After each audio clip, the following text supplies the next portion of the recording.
Alright, we're back in the GS. I'm in my fucking work clothes. I just got home from work and we're gonna get straight to it. So I said in the last video that I was gonna try to make a custom like e-brake, hydro brake with the e-brake line, because the stock GS comes with the foot pedal e-brake shit. So that shit I cut it out because it was just in the way of the clutch pedal and there's just too much going on in that foot area. So the line is still here, but it just cut and there's nothing there. So the plan is to hook up the line to like a handle and like a little pulley, and like when you yank it, it'll engage the fucking e-brake just the same way it does when you hit the foot pedal or like when you have like a normal handbrake.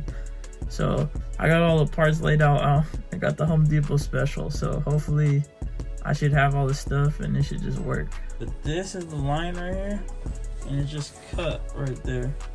It just cut. There's no more line after that. So in here, this rubber, there's a metal cable, just like a throttle cable.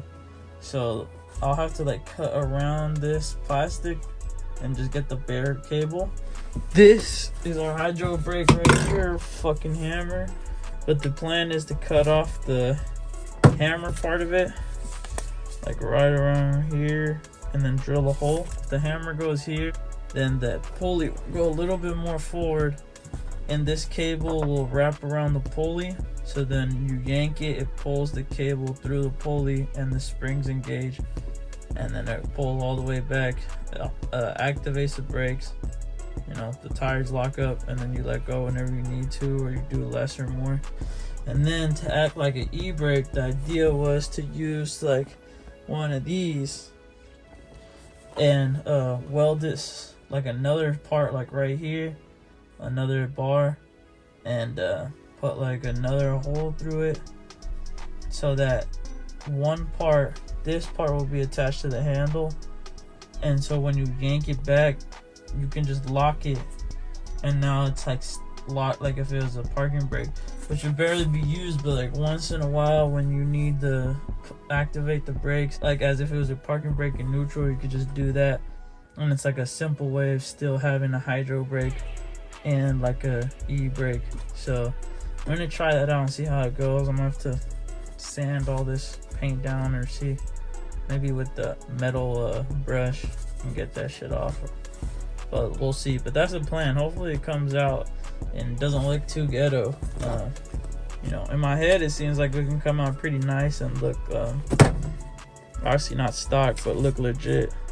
But we'll see how it comes out, and you know, later we'll just replace it with the actual hydro. But I'm just trying to do this shit just for fun, because this total came out to like $100. Hydro itself with the master cylinder plus all the fucking lines and fucking extra caliper setup, all that shit's like what, 1,500 whatever. So this should be a good substitute for that, but we'll see how it works. Alright, so we're on day 2 of this shit. Fucking thing, doors being annoying. So far we have this thing welded on. It looks like shit, kinda, the welds, but it's on there, dude. It's not gonna come off. Actually not. Yeah, so I scuffed out the paint on this shit so I can get the weld on. This kind of like a metal that you buy, like these little shits, all this sort of stuff, never really weld too good because it's just a MIG welder, like just for normal steel. And I think this shit has like other alloy in it, so it always welds like super nice on like just bare steel. But like this kind of stuff, it'll stick, and like, you know, it's not going anywhere, but it doesn't leave like a super clean bead, especially since I'm not using gas. It's just a flex core. So yeah, but don't mind that. I mean, it looks whatever once it's, you know, like scuffed up and it doesn't have like all the spatter everywhere, and it's not going anywhere. So we got this, and we got the wheel right here, right? I had it with the pin in there like how it normally is. So normally it would be like that, and you would have, where is it, this pin going through and holding those two, and then as you see, I already cut the cable. So the idea is this thing goes like right here. See if I can get this. That goes there, and then this will go around, and you got the idea. You just pull on it. And the hammer or the handle's already cut, and I welded the other little piece on, so the cable will just get fed through that hole. And if it needs to be tightened or whatnot, I can just use this. And I just need to make the other little shit where I can feed the bolt through and pull it, and then, you know, the springs will be attached, and boom, that should be our handbrake. We're on day 3, and this is what we have so far. And it was almost there. So this shit's all mounted, ready to go. It's welded, like you saw before. And now we got this part done. So don't mind the bracket, it looks kind of shitty. It'll look better once it's actually welded in. But so I got the bracket drilled out. You got the 2 washers in there. I drilled the hammer or the hydro out. So now this can go here, right? Now this just needs to get welded somewhere here. The cable will go in this spot.